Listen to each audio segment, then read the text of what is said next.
പലപ്പോഴും പറഞ്ഞു കേൾക്കാറുണ്ട്, ഈ ഫേക്ക് ആയിട്ടുള്ള ആൾക്കാരെന്ന് പറഞ്ഞാൽ അവർ എന്തോ സൈക്കോയെ പോലെ ഇരിക്കും, ഭയങ്കര ഇൻട്രോവേർട്ടുകളാണ്, അവരാരോടും മിണ്ടില്ല. അങ്ങനല്ല. എനിക്ക് തോന്നിയിട്ടുള്ളത് ഫേക്ക് ആയിട്ടുള്ളവരാണ് നിങ്ങളെ ഏറ്റവും കൂടുതൽ അടുത്ത സുഹൃത്തുക്കളെന്ന് തോന്നിക്കുന്നത് പോലെ അഭിനയിക്കുന്നത്. ശരിയല്ലേ? ഞാൻ പറഞ്ഞല്ലേ ശരി. അതായത് ചില മനുഷ്യരുണ്ട് നമ്മുടെ മുമ്പിൽ നിന്നിട്ട് ഭയങ്കരമായി ചിരിക്കും. അവരാ ചിരിക്കുന്നത് കാണുമ്പോണ്ടല്ലോ നമ്മൾ കരുതും അയ്യോ നമ്മൾ പറയുന്നതൊക്കെ, അല്ലെങ്കിൽ നമ്മുടെ ആ വിജയം ആസ്വദിക്കാണ്, നമ്മുടെ നേട്ടങ്ങൾ അവർക്ക് കൂടിയൊക്കെ ആഘോഷമാണ്. അങ്ങനല്ല. ആ ചിരിക്കുള്ളിൽ നമുക്ക് ഈ ഫേക്ക് ആൾക്കാരെ സത്യം പറഞ്ഞാൽ നമ്മുടെ അനുഭവത്തിൽ വരാതെ കണ്ടുപിടിക്കാൻ പറ്റത്തില്ല. നമ്മൾ ഫേക്ക് എന്ന് വിചാരിക്കുന്ന പല മനുഷ്യരും സത്യത്തിൽ ഫേക്ക് ഒന്നും ആയിരിക്കില്ല. അവരൊന്ന് പ്രെറ്റൻഡ് ചെയ്യുന്നതായിരിക്കും. ഈ അവരുടേതായ ഇൻഫീരിയോറിറ്റി കോംപ്ലക്സുകളെയൊക്കെ അവരൊന്ന് പ്രെറ്റൻഡ് ചെയ്യാനായിട്ട് ഉണ്ടാക്കിയെടുത്തിരിക്കുന്ന ഒരു ഇമേജ് ആയിരിക്കും. പാവങ്ങളായിരിക്കും.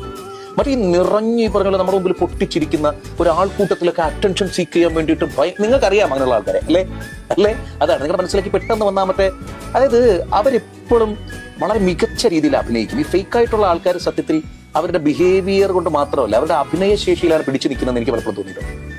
ഇന്നത്തെ കാലത്ത് അഭിനയിക്കാൻ അറിഞ്ഞിരിക്കുക എന്നതാണ് ജീവിതത്തിന്റെ തന്നെ സത്യത്തിലുള്ള മൂല്യം. ബന്ധങ്ങളിൽ അഭിനയിക്കാൻ അറിഞ്ഞിരിക്കണം, നമ്മൾ ജോലി സ്ഥലത്ത് അഭിനയിക്കാൻ അറിഞ്ഞിരിക്കണം, നമ്മുടെ ഈ കുടുംബത്തിൽ പോലും പലപ്പോഴും അഭിനയിക്കേണ്ടി വരുന്നൊരു സാഹചര്യത്തിലേക്ക് നമ്മുടെ കാലഘട്ടം ആവശ്യപ്പെടുകയാണ്. നമ്മളല്ലേ അഭിനയിക്കാൻ അറിഞ്ഞുകൂടാത്ത മനുഷ്യർക്കൊക്കെ ഒരു വിലയുമില്ലാണ്ട് ഇതെന്ത് ചെയ്യണമെന്നറിയാതെ പകച്ചു നിൽക്കുന്ന ഒരു അവസ്ഥയാണ് സത്യത്തിൽ നമ്മുടെ ചുറ്റും. ശരിയല്ലേ?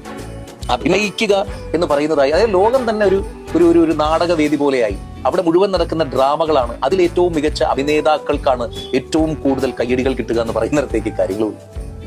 പ്രിയപ്പെട്ടവരെ, മനസ്സിന് ഒരുപാട് നൊന്തേക്കാം, ഹൃദയം വല്ലാണ്ട് കീറി മുറിഞ്ഞേക്കാം, വല്ലാതെ നിങ്ങൾ ആക്രമിക്കപ്പെട്ടേക്കാം. പക്ഷേ നിങ്ങൾ നിങ്ങളായി തന്നെ ഇരിക്കണം.